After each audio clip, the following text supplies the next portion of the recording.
आज chief justice of India और supreme court के ने एक ऐतिहासिक फैसला बिल्किस बानो गुजरात की रहने वाली भारत की बेटी को दिया है।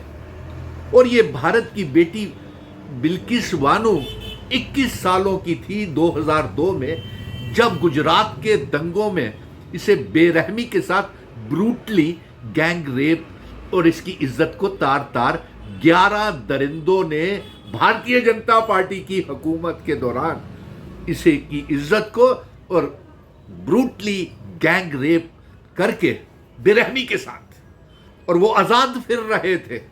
अफसोस की बात है वो 11 अपराधी, जघन्य अपराध करने वाले, आज सुप्रीम कोर्ट ने फिर से चीफ जस्टिस ऑफ इंडिया ने उन्हें सलाखों के पीछे जाने का आदेश दे दिया है।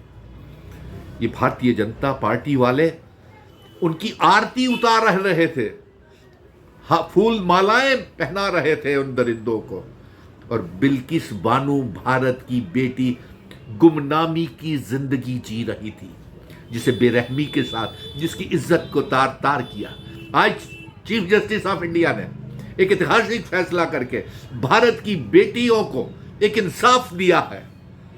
सुप्रीम कोर्ट को सलाम करने का दिल करता है, लेकिन अफसोस भारतीय जनता पार्टी के इन दरिंदों को ये कभी हिजाब, नकाब, लाउड स्पीकर, मस्जिद, मजहबी दंगे फसाद करवाते हैं। अगर मजहबी दंगे फसाद हिजाब को लेकर के, नकाब को लेकर के, अगर मासूम भारत की बेटी अपना चेहरा ढक के रखना चाहती है, अपने सर को ढक के रखना चाहती है, अपना चेहरा किसी को नहीं दिखाना चाहती और हिजाब पहनती है, तो इनमें आपको क्या तकलीफ है?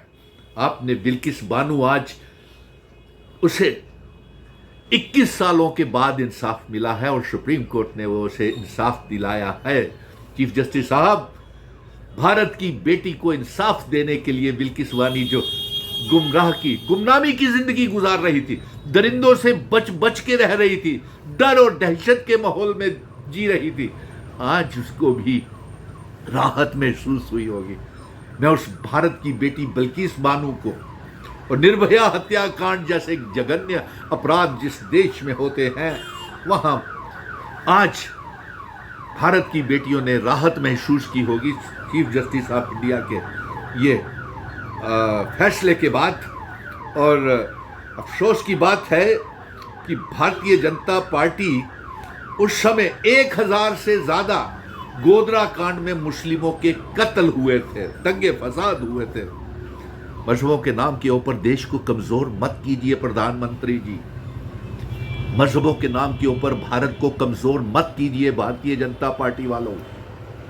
चलिए फिर आपसे ये बात करेंगे, लेकिन आज तो इसी बात का स्वागत करना था कि बिल्किस बानो को सुप्रीम कोर्ट ने इंसाफ दे दिया है और जल्द से जल्द जो चीफ जस्टिस ऑफ इंडिया ने उनकी रिहाई को, जो 11 मुजरिम थे, जो दरिंदे थे, उन्हें जल्द से जल्द जेल में बंद किया जाए और उन अपराधियों को ताउम्र इम्प्रिजनमेंट मिलनी चाहिए।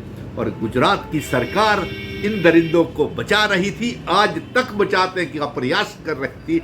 आज सुप्रीम कोर्ट के चीफ जस्टिस ऑफ इंडिया ने उन्हें फिर से जेलों में जाने का आदेश कर दिया है और अब बिल्किस बानो और बाकी की बेटियां भी मनोबल बढ़ा है और कानून के ऊपर भरोसा जागा है कि ऐसे दरिंदों को बचाने के लिए कानून अभी जिंदा है supreme court. Chief justice of India जो इस समय थोड़े क्राइसिस के माहौल से, आरोप प्रत्यारोपों के दायरे से गुजर रहे थे, सुप्रीम कोर्ट ने आज इंसाफ दिया है उस मुस्लिम बेटी को, भारत की बेटी को, बिल्किस बानो को। आपको सलाम करने का दिल है। और 1000 से ज्यादा मुस्लिम गोधरा कांड में मारे गए थे, सुप्रीम कोर्ट को भी उसको लेकर के भी फैसला देना चाहिए। और जिन 11 अपराधियों को भारतीय जनता पार्टी की गुजरात की सरकार बचा रही थी, उन्हें जल्द से जल्द जेलों के पीछे डालना चाहिए, ताकि भारत की बेटियों को और भारत की बेटियों को कानून के ऊपर भरोसा जागे और इंसाफ की जागे। और आज मुबारक है इस बात को कि बिल्किस बानो जो गुमनामी की डरी हुई, सहमी हुई सी गुमनामी की जिंदगी गुजर रही थी, अब वो भी भारत के ऊपर भरोसा करेगी और भारत की बाकी की बेटियों की तरह रहेगी। जय हिंद, जय भारत।